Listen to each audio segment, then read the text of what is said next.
আপনারা দেখছেন বেঙ্গলি কপির নতুন এপিসোড। নরেন্দ্র মোদী এক নাম এক প্রেরণা।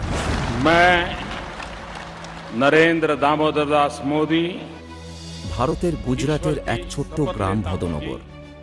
1950 সালের 17 সেপ্টেম্বর এখানেই জন্ম নেন নরেন্দ্র দামোদর দাস মোদী। পিতার চায়ের দোকানে ছোটবেলা থেকেই সাহায্য করতেন মোদী। স্কুলে তিনি ছিলেন চৌকস ছাত্র, বিশেষ করে ইতিহাস ও রাজনীতির প্রতি গভীর আগ্রহ ছিল তার।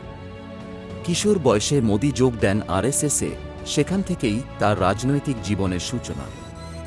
2001 সালে তিনি গুজরাটের মুখ্যমন্ত্রী হন এবং পুনর্গঠন ও উন্নয়নে সাফল্য অর্জন করেন। তবে 2002 সালের গুজরাট দাঙ্গা নিয়ে বিতর্ক জন্ম দেয়। 2014 সালের লোকসভা নির্বাচনে বিজেপির প্রার্থী হিসেবে বিপুল জয়লাভ করে তিনি ভারতের 15তম প্রধানমন্ত্রী হন। Make in India, digital India ও স্বচ্ছ ভারত অভিযান তার কিছু উল্লেখযোগ্য উদ্যোগ। চ্যালেঞ্জ ও সমালোচনার মুখে পড়লেও তিনি দৃঢ়তার সঙ্গে তার সিদ্ধান্ত বাস্তবায়ন করেন।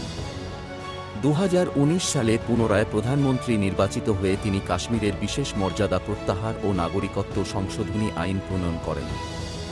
মোদির জীবন এক সংগ্রাম ও সাফল্যের গল্প, যা ভবিষ্যৎ প্রজন্মকে অনুপ্রাণিত করবে।